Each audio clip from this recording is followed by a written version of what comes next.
Bonsoir à toutes et à tous, ravi, très heureux de vous retrouver, vous le savez, tous les samedis sur Télésud, tous les dimanches sur numéro 23, vous êtes de plus en plus nombreux à nous suivre également sur les réseaux sociaux, sur votre page qui vous appartient, elle s'intitule Ça fait débat, et puis sur Twitter, ça se passe sur hashtag ou le @CFDébat. Vous savez, l'émission Ça fait débat, c'est les sujets qui ont secoué la semaine. Allez, au menu, ce qui a retenu notre attention cette semaine. Valerio, on y va, c'est parti. Allez, le Sénégal, c'est le 56e anniversaire de son accession à l'indépendance, oui, obtenue en 1960. Alors, qu'en est-il depuis? Et puis cette année, un ton particulier, le défilé, avec à l'honneur la sécurité qui est en question, et puis surtout le défi sécuritaire. On va en parler ici. Panama Papers, oui, ça a secoué la semaine, bien sûr. Ça a fait même d'ailleurs un sacré buzz sur le Internet. On retrouve d'ailleurs Karim Ouad, cette personnalité qui est impliqué, qui est impliqué dans cette histoire de Panama Papers et d'autres personnalités. Puis troisième sujet, messieurs, la discrimination des femmes en Côte d'Ivoire, on en parle. Oui, c'est très curieux, mais en même temps, un rapport de la Banque mondiale de 2013 évoque que 75% des Ivoiriennes vivent en dessus du seuil de pauvreté. On va s'intéresser à cette question. Vous savez, le dicton n'a absolument pas changé, ça fait débat, c'est maintenant, et en toute liberté d'expression, c'est parti. Et pour commenter, décrypter, polémiquer et aussi analyser, vous le savez, on le fait ici systématiquement chaque semaine dans Ça fait débat, des débatteurs qui sont avec nous, des personnalités, des leaders d'opinion qui se retrouvent ici pour confronter leur point de vue. Et parfois ça part en, comme on dit, en cacahuète, c'est comme ça l'expression que je récupère, oui. Enfin, on va rester plus sérieux et on va aborder la question avec 4 messieurs, 4 débatteurs. Je vais commencer par Ibrahim Mandaï, qui est le responsable des jeunes du PDS. Comment ça va? Très bien, Ali. Ça va bien chez le PDS, là? Oui, ça va super bien. Bon, tant mieux alors, pourvu que ça dure. Jean-Claude Fetchikaya, chercheur à l'IPSE. Tout va bien? Ça va, merci. Super, en face de vous, Ibouba, journaliste politique. Tout va bien, ça aussi? Très bien. Très, très bien. Oh là là, je sens que ça va être, comment dirais-je, passionnant tout ça. Bouillant, ou si vous voulez, bouillant. Et enfin, Christian Wabé, qui est le directeur d'Ivoire Business. Bonjour. Et le président du RPCI, AC. Absolument. Bonjour Adi, toujours un plaisir, ça va très bien. Messieurs, ce que je vous propose tout de suite, c'est de découvrir, de démarrer ce premier sujet, premier sujet dans Ça fait débat avec le Sénégal. Le Sénégal qui a observé cette semaine son 56e anniversaire de l'indépendance. Ça se passait en 1960, l'indépendance qui a été obtenue. Alors c'est vrai est-ce que d'abord, comment vous avez vu, est-ce que d'abord vous avez vu ce défilé, ce beau défilé, certains l'ont qualifié comme ça, comment vous l'avez vécu? Est-ce que vous avez été frappé par certaines choses? Tiens, je vais commencer par Ibrahim Mandaï. Comment vous l'avez vécu, cette fête, ce défilé?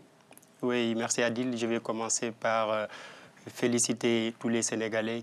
Le peuple sénégalais vient de célébrer son 56e anniversaire à l'accession à la souveraineté internationale. Donc, ça veut dire que le Sénégal vient d'avoir son indépendance il y a de cela 56 ans. Donc, je voudrais profiter pour remercier nos forces de sécurité et de défense, mais aussi tout le peuple sénégalais. Le thème de cette année-ci, ça parle de la sécurité. Et c'est le débat actuel aujourd'hui en Afrique de l'Ouest. C'est ça, sous le signe des défis sécuritaires. Exactement. Alors parlons-en justement. Alors qu'est-ce que vous en pensez? Est-ce qu'il fallait passer ce défilé sous le signe de la sécurité? Pour moi, la menace, elle est là, elle est réelle dans toute l'Afrique de l'Ouest. Mais aussi, il faut savoir gérer cette menace-là. Je ne pense pas que c'était opportun de mettre ça sur la place publique. Parce que pour moi, la menace, il faut le gérer de manière diplomatique. On n'a pas besoin de montrer nos forces de sécurité ou de les armer ou de les galvaniser publiquement. Peut-être que le président Macky Sall avait besoin de dire qu'il avait les forces nécessaires pour faire face justement à ces menaces. Donc, non? Exactement, mais la menace, ce n'est pas une guerre, parce qu'il n'y a pas quelqu'un devant où on peut faire la guerre directement. Mais ce sont des Sénégalais ou bien des autres nationalités qu'on ne peut pas distinguer dans la population. Vous dites, si, c'est une menace. Je vous redonne la parole, on fait juste un tour de table. Ibouba, pourquoi vous dites non? Et si, justement, c'est une menace et que... Je crois que c'est une très bonne chose. Déjà, donc, je félicite le peuple sénégalais. Et puis le Sénégal, vous savez très bien, donc, un pays qui me tient à cœur, d'où je viens d'ailleurs, qui fait ma fierté. Donc voilà, fier d'être sénégalais comme toujours, et puis d'être africain notamment. Nos félicitations effectivement donc, à ces forces de sécurité et au président Macky Sall qui a tout mis en œuvre pour que au moins la population puisse voir un tout petit peu à l'œil nu effectivement qu'il y a eu des efforts qui ont été faits au niveau donc, de la sécurité du pays. Je crois que c'est très important parce qu'un défilé ça regroupe cela. Un défilé c'est l'image, un défilé c'est attractif. Donc il y a la société civile, donc le citoyen lambda lambda ne sait pas ce qui se passe dans l'armée, ne sait pas réellement ce qui se passe à l'intérieur. Mais en voyant ces défilés... Fallait-il placer le 56e anniversaire, bien justement, sûr, sous le signe de la sécurité? C'est-à-dire, est-ce qu'il fallait montrer au monde entier, puis au peuple sénégalais, que oui, nous... Sénégalais. Que nous sommes un petit pays, voilà. Mais nous aussi que nous pensons à notre sécurité et que nous savons effectivement bien le faire d'ailleurs avec la manière. Et je crois bien que le Sénégal a toujours été connoté donc, dans ce sens-là. L'armée sénégalaise est une armée qui a toujours été efficace et qui a toujours laissé, a toujours été de renom, notamment en Afrique, mais aussi bien vu dans le monde entier. Et je crois que ça, c'est une félicité, c'est encourageant pour le peuple sénégalais, mais aussi pour la nation. Pour la nation, notamment dans le discours de Macky Sall, il dit annoncer de nouveaux budgets pour renforcer les forces de défense du pays. Évidemment. Est-ce que franchement c'est une priorité? Ce n'est pas une priorité. Ah si, c'est une priorité. Alors, il répond et vous répondez et ensuite je donne la parole. Laissez-moi en terminer d'abord. Pour moi, ce n'est pas une priorité actuellement parce qu'il y a d'autres secteurs, par exemple, comme la santé, l'éducation et d'autres secteurs qui ne marchent pas. Pourquoi? Parce que jusqu'à présent, la menace, elle est là, elle est réelle. Mais la menace... Donc c'est nécessaire alors? Laissez-moi terminer d'abord. Pour moi, la menace, elle est réelle. Mais cette menace-là, on ne doit pas la gérer comme ça, de manière publique. Parce qu'à chaque fois, même les discours du président de la République, à chaque fois, on voit Macky Sall avec un discours guerrier. Ce n'est pas ça. Il faut gérer les manières doucement, mais de manière très ferme aussi. Mais on n'a pas besoin d'exposer notre armée. On n'a pas besoin de montrer à tout le monde que voilà, le Sénégal a tous ses matériels. On n'a pas besoin de ça. On attend le président de la République au niveau d'autres secteurs. Vous attendez autre chose que de présenter, par exemple, d'annoncer des... Écoutez, je crois que ça fait du bien. Et Bouba, après, je vous donne. Et Bouba, juste je vais répondre en une seconde à M. Ndiaye, avec tout le respect que je vous dois. Écoutez, je vous dis juste, entre parenthèses, que moi, je ne suis pas pour Macky Sall, ni pour... je ne suis pas un opposant. Comme vous êtes représentant du PDS, je peux le comprendre. Mais moi, je représente ici, donc, ce citoyen lambda sénégalais qui parle, voilà, en quelque sorte. Il y a certains qui disent que tu es là pour Macky Sall. Oui, bon, d'accord. Moi, je ne suis pas là pour Macky Sall, donc Macky Sall ne me connaît pas. Et, bon, voilà. Et Abdoulaye Wade, on lui pose la question. Est-ce que vous êtes mandaté? Est-ce que vous êtes mandaté par Macky Sall? Est-ce que vous êtes le représentant de Macky Sall? Je suis journaliste politique et connu par tout le monde que je suis journaliste politique, donc je ne suis pas là pour Macky Sall. Je ne défends pas les causes de Macky Sall. Politique de Macky Sall? Ouais, non, je ne suis pas journaliste politique de Macky Sall. J'aimerais bien l'être, hein, pourquoi pas. Et celui de Abdoulaye Wade aussi, non, pourquoi pas. Donc voilà, je suis juste un citoyen lambda qui est là, qui ne défend pas les causes de Macky Sall et qui ne défend pas les causes non plus de l'opposition sénégalaise. Je suis journaliste et puis voilà, selon ma vision spontanée des choses, je fais mes analyses. Pourquoi pas? Et pourquoi pas, bien sûr. Mais ce que je voudrais vous dire, c'est frustrant quand même, hein, ce que vous dites. Parce que pour moi, en fait, ma vision, elle est autre. Je vois très bien que cette défilé-là, cette façon de sortir donc ces armes ou peut-être sûrement tout ce matériel-là, en quelque sorte, peut apaiser la population, peut indiquer à la population que l'armée sénégalaise, d'autant les différences de cette armée-là que nous avons aujourd'hui. Et c'est une priorité, parce que nous savons très bien qu'aujourd'hui, tout en Afrique, l'Afrique est tout à fait menacée. Vous savez très bien, comment ça s'appelle, les grands consultants vous l'ont dit. Ils ont dit, après la Côte d'Ivoire, après le Burkina Faso, ils ont tout de suite pensé au Sénégal. Mais il va falloir que nous prenions les devants et que nous montrons effectivement donc, à l'ennemi que nous sommes aussi armés. Non, pas mais le débat continue, attendez, le débat continue. Je veux juste distribuer la parole, s'il vous plaît, à ceux qui sont parmi nous ici, Christian Babé et Jean-Claude Finchikaya. Christian Babé. Alors, moi, j'estime que c'est quand même une priorité aujourd'hui, la sécurité.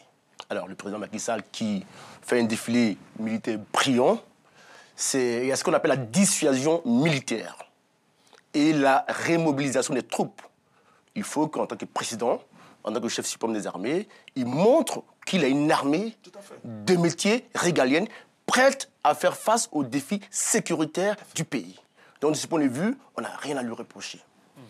Et aujourd'hui, cette menace sécuritaire vient à propos. C'est même une priorité, parce que je sais bien qu'il faut développer l'éducation et la santé, mais s'il y a le chaos dans le pays, s'il y a la guerre civile, s'il y a des attaques, comme récemment dans certains pays, en Côte d'Ivoire, il y a eu une attaque qui a carrément fait tomber le tissu économique. Il y a une ville, Grand Bassam, qui est une zone balnéaire, touristique, florissante en matière d'économie, de commerce, des hôtels. Aujourd'hui, l'économie là-bas est au point mort. Donc, vous voyez, la sécurité doit être au cœur des préoccupations. Il faut anticiper. Pendant longtemps, on n'a pas anticipé la menace Boko Haram, Al-Qaïda. On a fait comme si elle n'a pas existé. Mais quand elle frappe, elle fait mal. Donc je pense que c'est important, ce qui s'est passé, un bon défilé militaire, augmenter les budgets en matière de sécurité du pays, et puis réarmer l'armée, remobiliser les troupes, et puis montrer cette dignité nationale, qu'on a une armée de métiers ferme, forte, qui est prête à se battre pour la nation. Bon, alors, je comprends, Jean-Claude Chikaya. Oui, moi je pense que c'est une mission régalienne incontournable, hein, et je pense que c'était tout à fait opportun pour ce 56e anniversaire de parler de la sécurité plutôt de la sûreté, parce que sur le plan géopolitique, que ce soit au niveau du continent africain, mais même au niveau du Sénégal, je pense que ce discours sur un renforcement de la sûreté intérieure, sous-régionale et continentale, le Sénégal, que ce soit Macky Sall aujourd'hui ou peut-être votre candidat après, ils ne pourront se soustraire à cette menace auquel le monde entier pratiquement est confronté. Donc il n'y a pas un pays qui se tire avec succès de cette menace, et tous les pays sont obligés de renforcer leur armée, pas seulement pour les frontières, mais aussi pour le cœur même du pays, mais aussi au niveau régional. Et attention, il faut quand même dire au monde entier, beaucoup ne le savent, mais je pense que beaucoup ne le savent pas assez, l'Afrique, depuis 2 ans, est le continent le plus attaqué du monde sur le plan quotidien, sur le plan des victimes au monde. C'est le continent le plus impacté sur le plan terroriste. Donc il a eu raison, finalement. Il a eu raison. Pourquoi? Parce qu'avant, comment était construit depuis l'indépendance? Alors, autre question, est-ce qu'il en a les moyens? Alors, c'est important. Je veux bien, je veux juste d'augmenter de nouveaux budgets. Mais aujourd'hui, pourquoi c'était important de dire? Face à cette menace, est-ce qu'il en a les moyens? Eh bien justement, le renforcement des moyens, ça tombe très bien qu'ils disent pendant l'indépendance, pour cet anniversaire de l'indépendance. Qu'est-ce que les pays africains ont fait depuis l'indépendance? Souvent, malheureusement, les polices et l'armée étaient plutôt des gardes pour le pouvoir central. Et aujourd'hui, tout est démontré que les aspirations de la population, déjà ils veulent entendre ce que Macky Sall et autres mettent en place, pas seulement sur le plan terroriste, mais sur une nouvelle sécurité qui soit au fait et en phase avec les insécurités du XXIe siècle, et devant une menace où une bonne partie des terroristes en Afrique et ailleurs ont bien dit que le Sénégal était le prochain après la Côte d'Ivoire. Et plus précisément Donc Dakar. la Côte d'Ivoire a bien démontré que même avec le renforcement de la police et de l'armée, qui sont en formation, il est dur d'avoir une bonne partie de sa cohorte, en tout cas de ces nouveaux policiers et militaires qui sont en formation, et en même temps combattre le terrorisme intérieur et extérieur. Donc moi je pense que personne ne pourra se soustraire, ni votre candidat, s'il arrive, il accède à la présidence, ni le président actuel. Je pense que c'est transpartisan, je pense que c'est vraiment une mission régalienne qui appartient au président de rassurer pas seulement les Sénégalais, mais aussi à l'extérieur et notamment aux protagonistes terroristes. Vous voulez peut-être ajouter quelque chose? Non. Je pense que, comme l'a dit mon co-débatteur, c'est une mission régalienne. On ne devait pas attendre le 36e anniversaire pour le mettre sur le défi de le 56e anniversaire pour le mettre sur le défi sécuritaire. C'est une mission régalienne et je pense que l'armée sénégalaise aujourd'hui... Ce que vous voulez nous dire par là, si j'ai bien compris, Ibrahim Bandaï, et je pense que vous n'avez pas encore lâché le morceau, c'est que vous voulez nous dire par là qu'il n'avait pas à attendre le 56e anniversaire pour pouvoir montrer qu'il avait à la fois l'armée et à la fois le budget. Exactement. Et il ne faut pas le montrer publiquement. Il faut le gérer de manière très discrète. C'est ça. Parce que le djihadisme, ce n'est pas une guerre contre une autre armée. C'est une affaire qu'on gère de niveau... Aussi la dissuasion militaire. Tous les grands pays au monde font de la dissuasion militaire. Il y a ce qu'on appelle les essais nucléaires, il y a la dissuasion entre pays dans le Golfe Persique, dans la Méditerranée, dans les États-Unis, la Russie, les grands pays du monde, la France font la dissuasion militaire, c'est-à-dire qu'on montre à l'ennemi qu'on est prêt, effectivement, à faire face à la menace. Donc, de ce point de vue, ces pays-là sont en guerre contre d'autres pays. Ou bien ils vont prêts à attaquer. Mais je comprends que vous avez raison. Je ne pas attendre l'anniversaire, le 56e anniversaire, contre les terroristes. avant de je voudrais de montrer que l'armée sénégalaise est prête. Il ne faut pas attendre juste ce 56e a raison, parce qu'il y a une partie où on peut démontrer et rassurer et dire les forces en présence, mais tous les pays africains et autres, et notamment donc si l'Afrique est le continent le plus frappé, les renseignements, c'est-à-dire ce qui est fait, doivent trouver vraiment un renforcement pour la sécurité intérieure et l'échange de renseignements avec les pays frontaliers. Il faut savoir que si un pays est faible à la frontière du Sénégal ou du Tchad et autres, c'est toute la région et la sous-région qui sont affaiblies. Donc renforcer les services de renseignement. Alors finalement, c'est une bonne question ce que soulève Ibrahim Ndiaye. Ça veut dire que finalement, est-ce qu'il fallait attendre le 56e anniversaire pour montrer qu'on avait d'abord une armée forte, solide, etc. Et surtout, principalement, Ibouba, c'est que ce que soulève Ibrahim Ndiaye, c'est que bon, on n'avait pas besoin du 56e anniversaire finalement pour parler du défi sécuritaire. C'est une opportunité parmi tant. Oui. D'accord, c'est une opportunité parmi tant. Pourquoi il ne l'a pas fait avant? Mais parce que l'opportunité peut-être sûrement ne s'est pas posée. Mais aujourd'hui, c'est l'anniversaire, c'est le 56e anniversaire donc, de toute une nation pour une indépendance. Et dire maintenant que le Sénégal n'est pas en guerre contre les terroristes, tous les pays africains ou tous les pays ciblés sont en guerre aujourd'hui contre le terrorisme. Je vous le dis, parce qu'il faut être prêt à tout moment.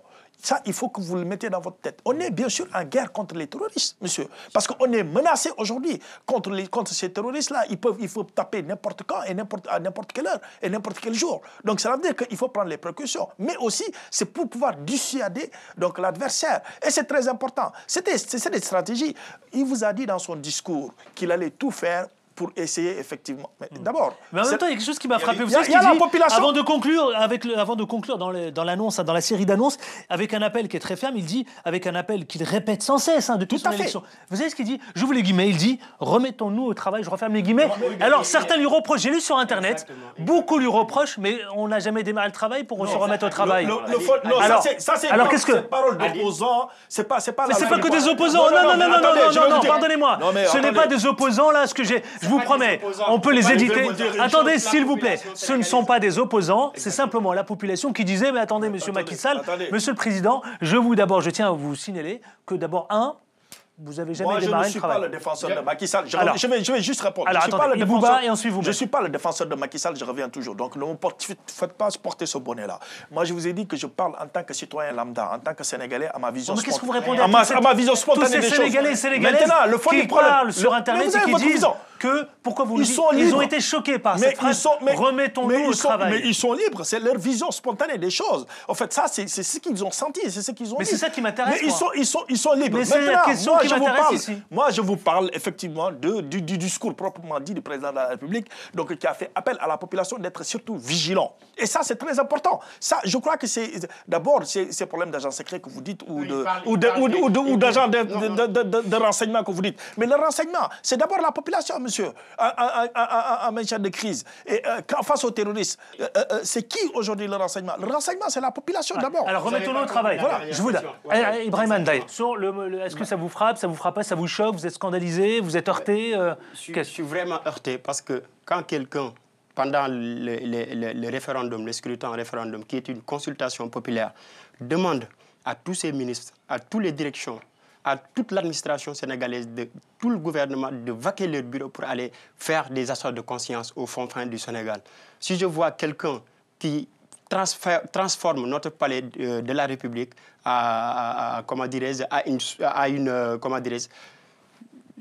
qui transforme notre palais à un dansoir, ça devient un problème. Et ce monsieur-là, Ibouba, s'il vous plaît, laissez-moi terminer mon argumentaire. Et ce monsieur-là, il revient pour dire aux Sénégalais, il faut travailler. C'est insulter même la conscience des Sénégalais. Bon, alors non mais c'est dit, il est vrai. Alors, je vous redonne la parole, Ibouba, je vous redonne la parole. Jean-Claude Félix Chikaya, et ensuite après Christian Babé. Est-ce que ce type de phrase, ça vous choque? M'interpelle. Ça vous interpelle? Pour quelle raison? Proche du peuple sénégalais, j'ai de la famille aussi là-bas, mais quel que soit le pays, la population à laquelle vous adressez quand vous êtes président, si vous dites à votre population de se remettre au travail, ça veut dire qu'est-ce qu'il se passait précédemment, le fait que vous prononciez cette phrase. Et puis, il n'y a pas d'antinomie entre l'enjeu de la sécurité et les enjeux de l'éducation, comme a dit Christian Vimbé, l'économie et autres. Les sûretés économiques et sociales, les Sénégalais sont aussi en attente. Et c'est aussi un des facteurs d'immigration intergénérationnelle de personnes et de mécontentement et surtout d'attente des aspirations très fortes. Non mais je peux vous des dire que Sénégalais. moi cette phrase Donc a cette choqué. phrase, moi cette phrase, remettre au travail, et c'est plus d'un. Moi je vois, il faut lire. Attendez, je pense qu'il je sera ne délire obligé, pas. il sera obligé de revenir suffit. dessus sur cette phrase-là. Je vous invite à aller surfer sur Internet et Oui. de taper simplement cette phrase et vous verrez la Mais série c'est en tout tout à cas fait normal, mais de c'est commentaires que vous pouvez avoir. Oui. Vous aussi, vous Moi, elle pouvez paraît réagir. malheureuse. Attendez s'il Non, vous ouais. plaît, vous pouvez réagir Ça peut chez vous être, sur votre page Facebook qui s'intitule Ça fait débat. Vous commentez, vous réagissez en toute liberté d'expression, mais également sur Twitter, @ ou hashtag #CFDébat. Alors, Christian Babé. pour Et moi ensuite, je vous aussi, redonne la parole. ça Christian m'a- Babé. Ça m'a un peu choqué, dans la mesure où le président Macky Sall n'est pas né de la dernière pluie. Et puis, c'était peut-être pas le moment. Et puis, ce n'est pas le moment également. Il était dans l'administration du président Ouad. Donc, c'est une continuité. Il ne sort pas du néant. Ce n'est pas un homme neuf à 100%. C'est vrai qu'il y a eu une rupture à un moment donné. Voilà. Mais le fait de dire « remettons-nous maintenant au travail c'est une phrase malheureuse. Je pense qu'il doit, C'est parce qu'il n'y a pas. il doit revenir là-dessus. Un chef d'État, c'est quoi? C'est quelqu'un qui prend le pouls de la nation. Dès lors qu'une phrase est malheureuse, qui est sortie, ça peut arriver, on peut se tromper. Il doit pouvoir s'expliquer pour dire à son peuple c'était une phrase malheureuse, c'est pas ce que j'ai voulu dire, vous n'avez pas compris le sens de ma pensée, etc. Ne menez pas la parole là. C'est ça l'homme politique. Non, attendez. Ça, le grand Mais Ibouba, il a le droit de galvaniser son équipe, de galvaniser son peuple, de les encourager à travailler, Oui, à faire il s'adresse à la mieux. nation. Il s'adresse à la nation. Non, mais attendez, ne déformez pas. Écoutez, vous savez, Ibrahima Dia, ça va être un peu difficile parce que moi, je ne suis pas un opposant. Et je vous le redis encore, je ne suis pas là pour le Non, mais président. ça fait débat, on n'est pas là pour Le dire fond du problème, c'est que je voudrais vous dire, je crois que c'est là, son, on est simplement dans le son commentaire droit, et dans le décryptage c'est son droit le plus de absolu. l'actualité, C'est un cher chef d'équipe. Ibouba, s'il vous plaît. Je vais vous dire, c'est un chef d'équipe d'abord, c'est le chef de la nation, et je crois qu'il a le droit d'encourager son peuple. Dire, oui, peut-être, ça c'est autre chose. Ça c'est autre, ça c'est votre point de vue. Il n'a pas donné, je suis d'accord avec vous. Ça c'est vous qui le dites. Mais le droit de le dire que quand même à son peuple, mettez-nous au travail maintenant, je crois bien que c'est un appel. C'est un appel. Non, c'est un appel. Oui, c'est votre vision. Ça, c'est votre. Vous êtes libre. Hein. Moi, je suis très libre. En fait, je ne suis pas quelqu'un qui conteste donc la vision des gens. Libre. Voilà. C'est juste ça. On l'avait saisi. Je pense qu'on peut, excusez-moi, je pense qu'on peut dire que il y avait deux phases dans son discours. Il y a sur la question sécuritaire, mais il a bien expliqué, il a voulu expliciter que le combat contre le terrorisme n'est pas antinomique avec les autres enjeux, et il a fait appel à une citoyenneté plus active. Je pense qu'il aurait dû s'en tenir là, parce que quand vous allez sur « remettez-vous au travail », ça laisse les interprétations où n'importe qui peut être offensé. Je pense qu'il y a une erreur de sa part sur le plan de son discours et qui va être contraint de s'expliquer parce que c'est vrai que beaucoup de Sénégalais rompus à la chose politique et au discours politique, de toute façon, certains et certaines se sont trouvés offensés. Donc il va être obligé de s'expliquer de nouveau parce que justement l'unité de la nation. Mais ça dépend. Il est où le mal? Remettons-nous au travail. Je crois que c'est un appel pour un président, pour un cacique à sa nation. Non, mais si vous dites travaillons, remettons-nous au travail, si vous dites travaillons et remettons-nous, ce n'est pas pareil. Qu'est-ce qui s'est passé avant de se remettre au travail? Oui, mais parce qu'il y a, parce que le Sénégal, on sait très bien que ça parle trop au Sénégal. Ça parle au Sénégal, mais il est temps de se remettre au travail. Il faut travailler, c'est tout. Ibrahima Ndiaye. C'est pas compliqué. Le président Abdoulaye Wade nous a dit ici, Ibouba, nous devons avancer, s'il vous plaît. Ibrahima Ndiaye. Je ne reviens pas sur ce qu'avait dit le président Abdoulaye Wade. On parle aujourd'hui du président Macky Sall. En fait, moi, je dis que c'est scandaleux. C'est scandaleux. Parce que les Sénégalais aujourd'hui sont des grands travailleurs et ils sont prêts à travailler. Mais il faut que l'État les donne les conditions pour qu'ils puissent travailler. Bon, alors, si le président de la République a dit le chômage est un taux très élevé. Le taux de chômage est tellement élevé au Sénégal. Et je crois qu'il n'a jamais battu autant de records au Sénégal. Et notamment chez les jeunes.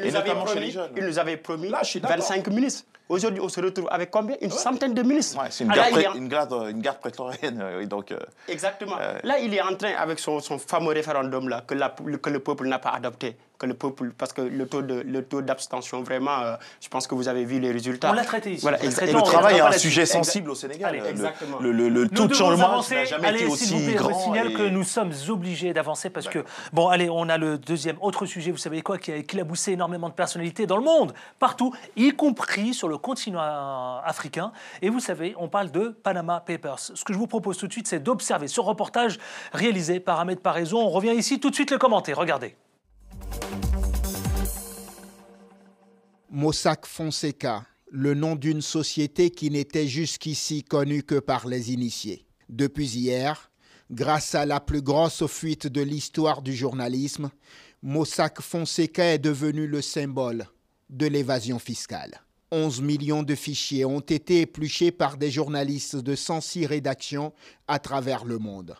Et ce qu'ils découvrent est absolument hallucinant. Derrière les montages offshore réalisés, l'on retrouve des personnalités politiques de premier plan, leurs proches, des sportifs de haut niveau, des dirigeants et personnalités africaines. L'ancien directeur du renseignement rwandais, par exemple, une députée et sœur du président Kabila en République démocratique du Congo, ou encore l'ancien président du Soudan. Tous font partie de cette longue liste de personnes accusés de détenir ou d'avoir détenu des comptes offshore dans la société Mossack Fonseca.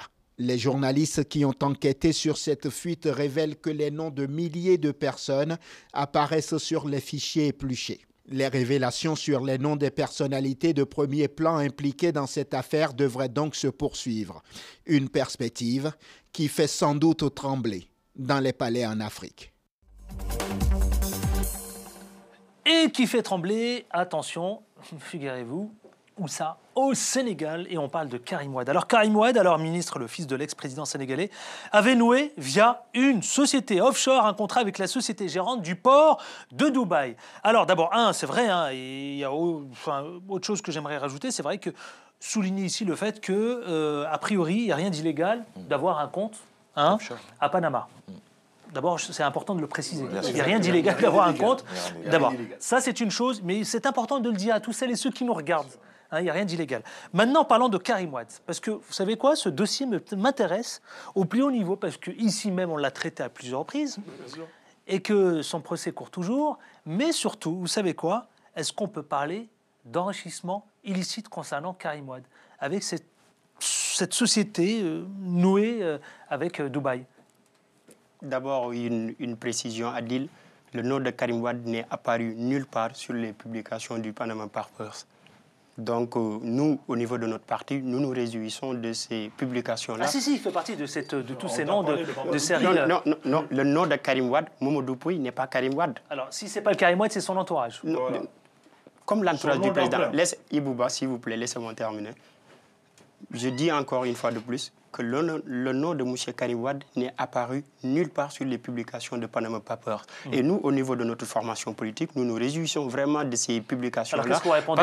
Qu'est-ce que vous répondez, Ibrahima, quand on dit que peut-être ça peut lever le voile sur certaines informations encore inconnues des enquêteurs sénégalais auprès de la justice? Qu'est-ce que vous leur répondez? Je termine d'abord. Ça nous réconforte dans notre position que M. Karim Wade ne détient aucune société offshore. Donc, ça nous réconforte et ça montre encore une fois de plus que M. Karim Wade a été vous en avez la véracité ou pas du tout? On a la véracité. Oui. Vous pouvez consulter vous tous sur Internet. Vous ne verrez pas le nom de M. Karim Wade. Et ça montre encore une fois de plus. Ça montre encore une fois de plus. Vous êtes en train de dire qu'on veut le salir? On va continuer à le salir. En fait, il y a ce qu'on appelle au Sénégal la presse du palais. Ça, c'est juste des formes. Peut-être il fait partie de la presse du palais. Pardon, ça nous fait tous rire. Pardonnez-moi, ça nous fait tous rire ici. C'est possible aussi, c'est possible. Allez-y. Je termine d'abord. Ça montre encore une fois de plus que ce monsieur Karim Wade a été condamné sans preuve. Illégalement, il a confirmé l'Union africaine. C'est son point de vue. C'est le point de vue d'Ibrahima Ndiaye. On va faire un tour de table. Christian Wabé. Alors, moi, je ne partage pas le point de vue d'Ibrahima Ndiaye parce que je pense que le nom de Karim Wade a été cité dans cette affaire de Panama Papers avec celui du fils de l'ancien secrétaire général de l'ONU, Kofi Annan.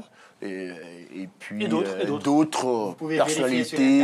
Vous ne verrez jamais le nom de Karim Wade. Vous ne verrez jamais le nom de M. Mais ça ne veut pas dire qu'il est coupable de quoi que ce soit, puisque détenir un compte offshore à Panama ne veut pas dire qu'il n'y a rien d'illégal. Tout dépend du contenu. Mais il n'a pas été cité. Il n'a peut-être pas cité, mais on retrouve Karim Wade dans la série. On va dire dans le Panama Papers, on retrouve dans l'univers Panama Papers, on retrouve dans le plus absolu. Alors, s'il vous plaît, je savais que ça allait susciter un intérêt. S'il vous plaît, Anna, Christian Wabé. Et ensuite vous répondez. Christian Wabé. Sa trace se retrouve dans cette affaire. Ben voilà. Ça veut dire que son nom peut ne pas être directement cité dans cette affaire, mais sa trace, on fait référence à lui. C'est comme ce matin, j'apprends que le père du Premier ministre britannique, David Cameron, son père est cité dans cette affaire. Des milieux proches du parti du Front National français, ils sont également cités. Des dignitaires en Afrique, ils sont cités.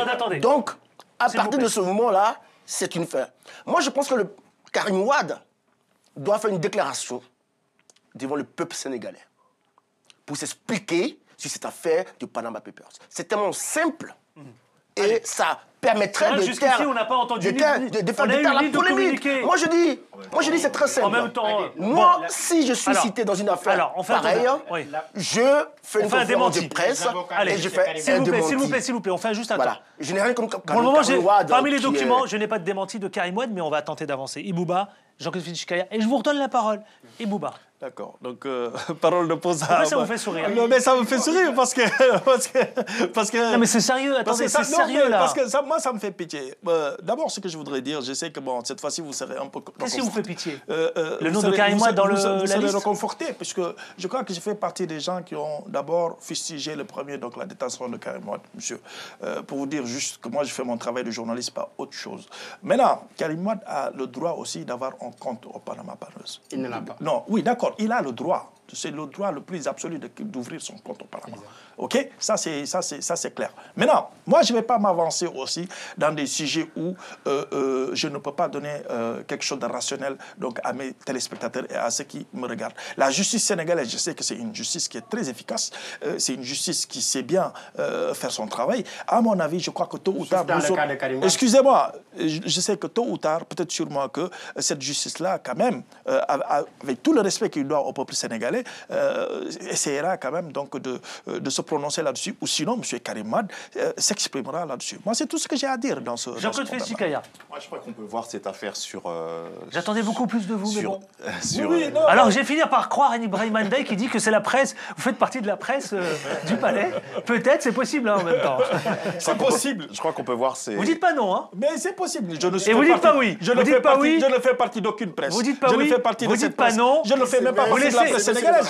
Il laisse le doute. Je fais partie de la presse. Il laisse le doute planer. Il y a certains Sénégalais qui le disent. Je fais partie de la presse française, pour vous le dire. Allez, je ne fais pas partie de la presse sénégalaise. S'il vous plaît. Ils sont libres. Jean-Claude Chikaya. Ils sont libres. Ouais, je voulais juste avant deux arguments. Je pense qu'on peut voir de deux façons, ou même trois. La première façon, c'est de dire qu'on ne peut pas se transformer en procureur ou juge. Je pense que les rumeurs vont... enrichir celle déjà très grande sur une affaire assez opaque quand même, sur la détention même de Karim Wade. Beaucoup disent qu'il est en prison de manière arbitraire, d'autres disent que les preuves lui sont accablantes sur son enrichissement et autres. Donc rien n'est vraiment tiré au clair pour tout le monde. Mais donc à partir du moment où il y a une certaine opacité Et si c'est son frère ou même une personne dans son entourage, ça ne veut pas dire que c'est lui. On ne peut pas avoir une vision ad hominem si... mais Jean-Claude Félix Chikaya ne fait pas celui qui... Jean-Claude Félix Chikaya, je termine. S'il vous plaît. Non, mais attendez. Je termine. Tous celles et ceux qui sont mouillés, d'accord, et qu'on retrouve sur la liste de Panama Papers. Non, mais je termine. Est-ce que vous croyez que Poutine, on a son nom Poutine. Je termine. Est-ce que parmi les personnalités, on a les secrétaires particuliers ou proches ou conseillers spéciaux qui sont... Non, mais nous parlons... Attendez. Tout le monde, excusez-moi, tout le monde, il est dit, couramment dit, là, depuis quelques jours, que tout le monde peut ouvrir un compte à Panama. Sauf que... Rien d'illégal. Sauf que tout le monde ne peut pas, parce qu'il faut avoir quand même beaucoup d'argent. Donc, c'est pour cela que ça appartient à un monde très réduit sur notre planète. Donc, il est normal qu'on retrouve des gens normaux. Entre guillemets, c'est pas l'expression. Non, il est parce que là, dites-moi, vous allez choquer. Non, mais pas normal, mais logique. Alors vous faites partie des gens justement de la haute sphère. Non, c'est ça aussi. C'est peut-être pour ça aussi. Non, mais non, c'est parce que je suis en train de vous dire, c'est que si vous n'avez pas beaucoup de moyens, les banques du Panama vous avez un compte à Panama, non, ne vous ouvrent non pas du tout. La famille Chikaya, c'est lui qui gère. Non, pas du tout. ne vous ouvrent pas leurs portes. Donc, il est normal que dans un monde où le monde économique est fustigé, montré du doigt, où il y a beaucoup de problématiques et d'inégalités, et que très peu détiennent les richesses du monde. Donc, toutes les caméras font focus sur ces personnes-là. D'accord ? Et y compris au Sénégal. Oui, mais je veux bien, mais quand on est une personnalité politique... Attendez. S'il vous plaît, vous ne répondez pas à ma question. Et puis deux, s'il vous plaît, attendez, s'il vous plaît, Christian Babet. Vous ne répondez pas du tout à la question. Si, je réponds à la question. Non, mais quand on est un acteur politique aujourd'hui, on a ce qu'on appelle l'exemplarité quand on est élu. Alors revenons. Il y a le mot exemplarité. Eh bien, revenons à M. Cahuzac, qui était ministre du Budget et chargé... Il fait partie de la liste. Il fait partie de la liste. Monsieur Hollande n'était pas au courant, en tout cas, ça n'est pas prouvé. Monsieur Valls n'était pas au courant, en tout cas, ce n'est pas prouvé. Donc voilà, c'est cela. Il faut faire attention. Attendez. Non, mais attendez. Laissez-moi finir juste 30 secondes. Entendu, Christian. Jean-Claude Félix Chikaya. Allez, laissez-le finir sa phrase. Laissez-le. Allez-y, Christian Babet, ensuite, après Ibrahim Ndiaye. On ne tire pas la nappe. Si on veut vraiment attraper une personne, il faut rassembler les preuves. J'ai pris l'exemple de M. Cahuzac. On n'a pas demandé à tout le gouvernement et au président de la République française de démissionner à cause des forfaits de M. Cahuzac. Et on attend le procès. Donc c'est pareil pour l'entourage de M. Karim Wade. Christian Babet et après Ibrahim Ndiaye. Christian Babet. Une simple chose, puisque Karim Wade fait l'objet d'une enquête, d'un procès pour enrichissement illicite. Moi je dis... Comme cette affaire, encore, il est cité ou son entourage est cité, il lui revient dans un souci de transparence. Donc, c'est pas... Ce qu'on est en train de dire ici, finalement... Ils se sont déjà exprimés. Alors, ce qu'on est en train de dire, finalement, c'est que le nom de... Bien sûr qu'il n'apparaît pas, mais en tout cas, l'entourage de Karim Wade, c'est que finalement, est-ce qu'on ne donne pas raison à la justice qui, à un moment, avait soulevé cette question fondamentale, une activité secrète. Excusez-moi. Voilà. Ibrahim Ndiaye. Attendez, il avait réclamé la parole, s'il vous plaît. Attendez. Je dis encore si c'est de la manipulation. Manipulation de la part de qui ? De l'État du Sénégal. Ils avaient commencé par la CREI. Après 2 ans d'enquête, ils se sont revenus les mains bredouilles. Ils n'ont apporté aucune preuve. Laissez-moi terminer, M. Ba. Ils n'ont apporté aucune preuve. Et le Sénégalais qui a été cité sur ces révélations, Pape Mamadou Pouye, c'est un Sénégalais qui a travaillé toute sa vie. Laissez-moi terminer. C'est un Sénégalais. Il lui reproche juste qu'il a fait une partie de ses études avec M. Karim Wade. Prenons le cas du président Macky Sall. Il y a un Mouchiakan qui a été cité sur ces révélations-là. Ce monsieur, il détient un passeport diplomatique sénégalais. Et ce monsieur, c'est l'ambassadeur itinérant du président Macky Sall. Et en même temps, il fait partie des gens qui ont financé sa campagne. Vous voulez dire qu'il y a 2 poids 2 mesures. Donc, exactement. Donc, on peut mouiller le président Macky Sall indirectement aussi si on mouille Karim Wade sur ce cas-là. Dans le monde entier, toutes les chancelleries auront dans leur entourage, malheureusement, des noms cités par ce scandale mondial. De l'entourage de Karim Wade, Et Bouba, et on abordera le dernier monde sujet. économique et le monde Je politique. ne sais pas combien de temps il nous reste pour le dernier sujet, mais moi, comme je vous l'ai dit, Valérie va peut-être me souffler à l'oreille. je sais que je vais vous décevoir encore, mais ce que je vous dis, monsieur Ndiaye, moi, je ne suis pas un opposant. Mais, voilà. Je ne sais pas ce que vous avez aujourd'hui. Ce qu'on voudrait, aujourd'hui, Bouba, avec l'opposition. Cessez, s'il vous plaît, de nous à chaque fois avancer que je ne suis pas un opposant. C'est pas fortuit. Vous n'avez pas besoin de le rappeler. S'il vous plaît, s'il vous plaît. C'est pas fortuit que le nom de Mamadou Pouy soit cité dans cette affaire-là. Et si les gens aujourd'hui... On entend ça, on ne s'entend pas. Non mais on s'entend pas. On s'entend pas. On ne s'entend pas. On va se calmer, messieurs. Vous savez, on fait de la télévision. Le principe, c'est quoi? C'est de se faire entendre. Ça devient inaudible. Et cet approchement entre Mamadou Pouy et Karim Wade n'a pas été fait. Excuse-moi, n'a pas été fait d'une façon ex nihilo. Écoutez, arrêtez de prendre les gens pour des bavés. Le fond du problème est qu'on sait très bien ce qui s'est passé au Sénégal. Si aujourd'hui, après, lors de l'élection du président Sall, et que Karim Wade n'a pas été interpellé, je crois que le président Sall ne sera pas là où il est. C'est les Sénégalais qui l'ont demandé en première position. Tout le monde savait très bien que la manne financière, la façon de gérer le pays, au temps où son père était au pouvoir, c'était pas quelque chose... Vous pensez que... Honnêtement, non, je vous pose une question. Moi, je vous ai pas coupé la parole. Honnêtement, je vous ai pas coupé la parole. Non, Je veux juste vous interpeller sur un truc, Ibrahim Ndiaye. Honnêtement, vous pensez que la détention de M. Karim Wade, son arrestation, sa condamnation est légale? C'est juste la question. Elle n'est pas légale, pour moi. Elle est arbitraire, présentement. Je vous le dis. Pourquoi? Donne-moi les motivations. Parce qu'il y a une vice de procédure. Dès qu'il y a vice de procédure, on dépasse le Panama Papers. Je vous dis ça. On n'est plus du tout dans le sujet. Dès qu'il y a vice de procédure, c'est pas légal. Messieurs, s'il vous plaît, messieurs. Allez, je suis entièrement d'accord avec vous. Je savais que ce débat allait provoquer un véritable... Écoutez, en tout cas, c'est le terme. Là, pour le coup, je pense que nos téléspectateurs et téléspectatrices peuvent commenter en toute liberté d'expression et vous pouvez le faire vous aussi qui êtes chez vous sur la page Facebook Ça fait débat et puis sur Twitter @CFDébat. Ce que soulève Ibrahim Ndiaye, en tout cas voilà, il le soulève. Vous ne pouvez pas lui reprocher. Et puis, Bouba, je ne sais pas ce que vous avez avec l'opposition, mais vous avancez toujours. Non, c'est pas ça, c'est que vous avancez toujours avec ce propos. Avant de démarrer votre propos, je ne fais pas partie de l'opposition, alors je vais m'exprimer. Il m'a fait porter cette casquette-là tout en me disant que je suis là, c'est Macky Sall qui m'a mis à Télé Sud. Mais c'est pas Macky Sall. Écoute-moi bien. D'accord. Moi, je ne suis. Non, mais. Ouais, mais les Sénégalais sont libres. Allez, messieurs, ce que je propose, c'est que nos amis, y compris au Sénégal, n'hésitez pas à commenter cette actualité. On va passer au dernier sujet. On a un peu de retard, on va essayer de le rattraper. On va parler de la discrimination des femmes, oui, en Côte d'Ivoire, mais partout aussi en Afrique. Je veux prendre de la Côte d'Ivoire, puisqu'il y a un rapport qui est apparu. Alors, l'État de Côte d'Ivoire a ratifié, vous savez, en 1995, l'ensemble des dispositions et conventions internationales relatives à l'élimination de discrimination à l'égard des femmes, et de toutes les femmes. 2 décennies plus tard, vous savez quoi? Je suis un peu triste parce que je connais la Côte d'Ivoire et c'est vrai que quand on regarde, le constat il est peu reluisant. Il faut le reconnaître. Les conditions de vie de la femme ivoirienne, ma question est très simple. Est-elle améliorée? Est-ce qu'elle est dégradée? Est-ce que c'est de pire en pire? Je parle de la Côte d'Ivoire, mais on peut parler aussi de tous les pays voisins, y compris de l'Afrique subsaharienne ou de l'Afrique tout court.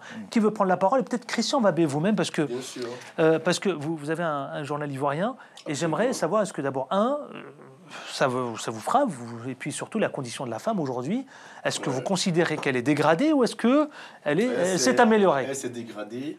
Vous l'avouez? J'avoue effectivement. C'est un peu dû aux affres de la guerre. La crise post-électorale a précipité, on va dire, le phénomène. Parce qu'on va dire quand il y a une crise, quand il y a une guerre, il y a le déplacement des populations. Ce sont les femmes, les enfants qui se déplacent. La femme est par essence celle-là même qui nourrit la famille.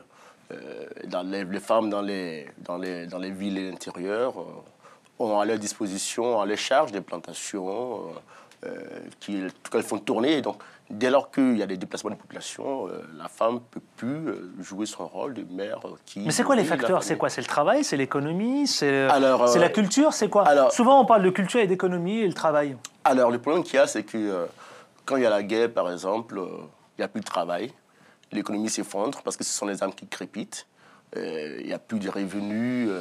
Les plantations sont délaissées. Il y a du pillage. Donc, il y a une désorganisation du tissu économique et qui fait que, effectivement, tout part en lambeaux. Et donc, la femme qui est à la base même de la cellule familiale, de l'économie, parce qu'il faut savoir qu'en Côte d'Ivoire, c'est vraiment les femmes qui sont détentrices un peu de la richesse familiale. Oh, mais un rapport qui vient accabler quand même la Côte d'Ivoire. Ça veut dire que le rapport de la Banque mondiale de 2013, il dit clairement, un chiffre, 75% des femmes ivoiriennes, enfin 75% des Ivoiriennes vivent au-dessus du seuil en dessous, pardon, oh là là, oui, en dessous, vous avez eu le lapsus, en dessous du seuil de pauvreté. Jean-Claude Fitchikaya. Oui, c'est un gros problème, même géopolitique, sur le plan du continent africain. Il faut savoir que la Côte d'Ivoire n'est pas restée sans essayer sur le plan législatif, et notamment en 2012, de remédier à cela et d'appeler qui est un mouvement réciproque, aussi bien que les citoyens changent aussi certains comportements et que les députés et autres ministres s'emparent vraiment de cette question. Ceux qui sont montés... Mais c'est les députés, il n'y a pas beaucoup de femmes. Hein. Comment on peut défendre alors, justement, les droits des femmes sans femmes? Voilà, alors justement, moi je pense qu'il y aura, comme dans le monde,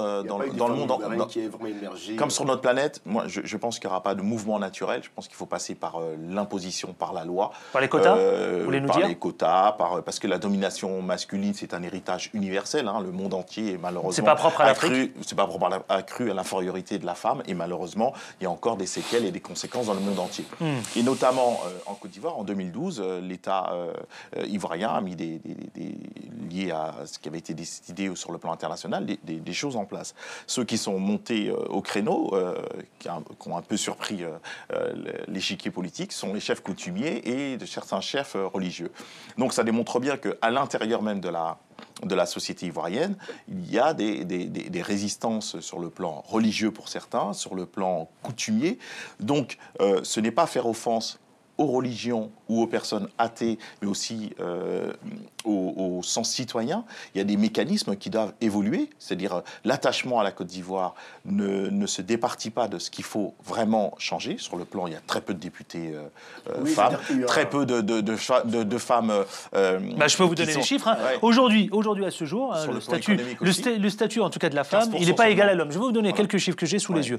On note que le gouvernement a 9 femmes sur les 35 ministres. Exactement. Seulement 6 députés sur 252 qui siègent à l'Assemblée nationale. Exactement. Ça veut dire qu'il y a du boulot quand même. C'est clair qu'aujourd'hui, il y a deux types de femmes ivoiriennes. Il y a la femme citadine et la femme des grandes villes. Qui sont des le milieu rural, parce que le milieu rural, c'est ça le paradoxe. Des femmes qui sont très évoluées. Les femmes ivoiriennes, comme dans beaucoup de pays en Afrique, c'est celles qui font vraiment vivre l'économie. Mais sur les terres, elles vont souvent en marchant des kilomètres, elles font vivre et elles cultivent, mais beaucoup, je crois que moins d'1%, les terres ne leur appartiennent pas.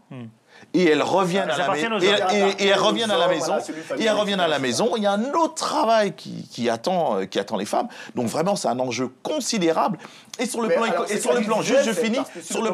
plan économique, les plus cyniques sur le plan économique diraient comment se passer de la moitié de l'univers, c'est-à-dire 50% des femmes, c'est se tirer une balle dans le pied sur le plan économique. Parce que quand vous ne mettez pas assez à l'école et sur le plan économique les femmes au travail, c'est bien sûr avoir des recettes en moins. Mais sur le plan du droit et des droits fondamentaux, moraux, philosophiques et autres, c'est complètement intolérable. Alors, Christian Babé, et ensuite beaucoup d'hommes ne supporteraient pas. Attendez, la législation est très bien, on va dire, qui permet aux femmes d'accéder à toutes les fonctions, à tous les postes. Maintenant, c'est vrai que sur le plan de la mise en pratique, il y a vraiment beaucoup de retard. Il y a pas de... Il faut imposer des résistances. Il faut aller loin. C'est-à-dire qu'il faut imposer des quotas. Est-ce qu'il faut parce que il faut voter une loi, effectivement. Exactement. Je suis pour qu'on vote les lois. Renforcer. Ça veut dire que... Si je prends par exemple, le cas de figure du Sénégal, le Sénégal est quand même... Bien sûr. Voilà. Le Sénégal est très en avance. C'est un bel exemple. Parce que c'est un bel exemple, le Sénégal. Va à l'école, elle est diplômée. On a même eu une Premier ministre. Elle a accès... femme. Alors, la Côte d'Ivoire n'a jamais eu de femme Premier ministre. Ce qui est une aberration. C'est vrai que depuis l'indépendance, les différents présidents... Au Sénégal, c'était il y a peu de temps. Guillaume Rebel, Laurent je ne sais pas le dire. Les femmes ont occupé des postes importants, mais c'est vrai que dans la haute administration... Allez, je fais un tour de table. C'est vrai que dans les grandes banques, dans les grandes institutions, au niveau du Parlement, il y a Il y a très peu de femmes. Est-ce que c'est parce que la famille ivoirienne n'a pas des pensées assez ambitieuses? Je crois pas du tout. Arrêtons de dire ça. Bien sûr qu'elle est ambitieuse. Ne dites pas à la famille ivoirienne qu'elle n'est pas assez ambitieuse. Je dis qu'elle est ambitieuse. Vous allez vous attirer les foudres. Attention, la femme ivoirienne, elle est ambitieuse comme toutes les femmes du monde. Ne leur dites pas qu'elle n'est pas ambitieuse. On ne lui permet pas, surtout pas. Franchement, d'émerger. Elles vont vous traiter de machiste. Non, j'ai pas dit ça. Mais on ne lui permet pas d'émerger au niveau où elle le méritait. Allez, donc, je pense qu'il faut un travail à ce niveau. Je crois que ce problème de parité doit être traité avec une certaine acuité, notamment en Afrique, mais aussi ailleurs dans le monde. Il faut rendre à César ce qui appartient à César et rendre à la femme sa vraie place, en fait. Ce dont l'homme est capable aujourd'hui, je crois que ça a été prouvé ipso facto que la femme aussi en est capable. Donc, le voilà philosophe, Ibouba, tout d'un coup, soudainement. Il nous fait du Jean-Paul Sartre. Non, mais oui, mais ce que je dis, je crois que c'est avéré aussi aujourd'hui. Donc, respect à ces femmes-là qui nous ont mis au monde, respect à ces femmes-là qui, en majeure partie en Afrique, nous savons que c'est les femmes qui tiennent la famie. C'est les femmes qui... Et surtout cette femme... L'économie. Et surtout cette femme rurale. Ma pensée va très loin à l'endroit de ces femmes rurales. Ces femmes qui n'ont pas d'eau, ces femmes qui sont dans des villages lointains, qui se battent nuit et jour pour faire survivre la famille. Mais j'aime bien toutes ces belles phrases, ces belles déclarations. Oui. Ok, c'est un fait, mais... Aujourd'hui, c'est pourquoi il y a ce plafond de verre? Pourquoi ce plafond de verre? Qu'est-ce qui bloque? Ce plafond de verre, il existe bien. À mon avis, ce qu'il faudra faire, je vais finir. Il nous reste peu de temps. Finissez, s'il vous plaît. Ibrahim, je vous donne la parole. À mon avis, ce qu'il faudra faire... Laissez-le finir, s'il vous plaît. S'il vous plaît, laissez-le finir. À mon avis, ce qu'il faudra faire aujourd'hui, je crois qu'il va falloir adopter une loi dans tous les pays africains ou dans certains pays où quand même donc la parité n'est pas respectée. Félicitations au pays, félicitations au Sénégal qui donne un bon exemple. Et dans le monde économique. Et dans le monde économique. C'est vrai. De voter une loi. On a pour faire beaucoup de personnalités. Pour régler cette injustice-là qui règne un tout petit peu dans le monde. Je suis obligé d'avancer, il nous reste 1 minute. Valerio, il est en train de me secouer et il va rendre l'antenne. Ibrahima Ndiaye. Vous avez dit tout à l'heure, Abdoulaye Wade a nommé la première femme. Je pense qu'il faut avoir une volonté politique. Et pour cela, il y a un bon modèle à calquer. Au Sénégal, c'est le président Abdoulaye Wade. Quand il est venu, il a vu que... bien sûr, quand il est venu, il a vu que le peuple sénégalais... Non, laissez-moi terminer. C'est vrai que Macky Sall l'a fait aussi. Mais après Abdoulaye Wade, quand il est venu, il a compris que le peuple n'est pas encore prêt à faire ce qu'on appelle la parité intégrale. Il a commencé par des nominations, en nominant des jeunes ministres qui sont des femmes, en commençant par nommer le Premier ministre. Jamais dans l'histoire du Sénégal, on a eu un Premier ministre, une Première ministre. Abdoulaye Wade, il l'a fait. Et ensuite, il a fait... Macky Sall l'a fait aussi. Oui, d'accord. Il n'est jamais d'accord. Il ne suivait pas d'Abdoulaye Wade. En plus, il a voté une loi pour faire adopter la parité intégrale au niveau de l'Assemblée nationale. Vous trouvez le même nombre de députés. Vous êtes en train de dire qu'il faut faire voter cette même loi à tous nos amis pays voisins. Mais il faut préparer les populations à ça, comme ce qu'a fait Abdoulaye Wade en nommant des ministres qui sont des femmes. Le premier ministre, pourquoi pas le président de l'Assemblée. Ce sera le mot de la fin. Est-ce que, s'il vous plaît, en 10 secondes, est-ce que c'est ce qu'il faut faire en Côte d'Ivoire? Préparer une loi concernant les quotas, évidemment pour la parité. Je suis d'accord pour qu'on vote une loi qui instaure la parité au niveau de politique, économique, l'éducation, etc., parce que, effectivement, la santé. Les femmes sont éduquées, compétentes, mais au finish, il y a toujours quelque chose qui fait qu'elles n'émergent pas.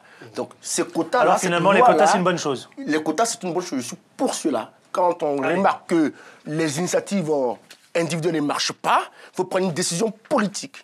Eh bien, merci messieurs, merci à vous. Le débat continue pour vous sur les réseaux sociaux dans Ça fait débat, c'est votre page. Elle s'intitule Ça fait débat comme le souligne Valerio. En bas de l'écran, vous commentez, vous réagissez en toute liberté d'expression et vous êtes, je vous le rappelle, très nombreux à le faire. Je vous en remercie infiniment, mais également sur Twitter, @ ou #CFDébat. Merci infiniment donc à vous, Ibouba, journaliste politique. Peut-être appartient-il à ce corps qu'on appelle la presse du palais au Sénégal. Ça le fait sourire, mais un jour... Peut-être saurons-nous, un jour peut-être, s'il vous plaît, un jour saurons-nous peut-être la vérité. Christian Babé, qui est le directeur d'Ivoire Business et qui est le président du RPCIAC, merci à vous également. Merci à Ibrahima Ndiaye, qui est le responsable des jeunes du PDS, merci infiniment. Et Jean-Claude Félix Chikaya, qui est un grand chercheur ici même au sein de l'IPSE. Merci à vous, merci à toute l'équipe de Valerio qui était à la réalisation de cette émission. À la semaine prochaine avec autant de plaisir. D'ici là, portez-vous bien. Ciao, ciao.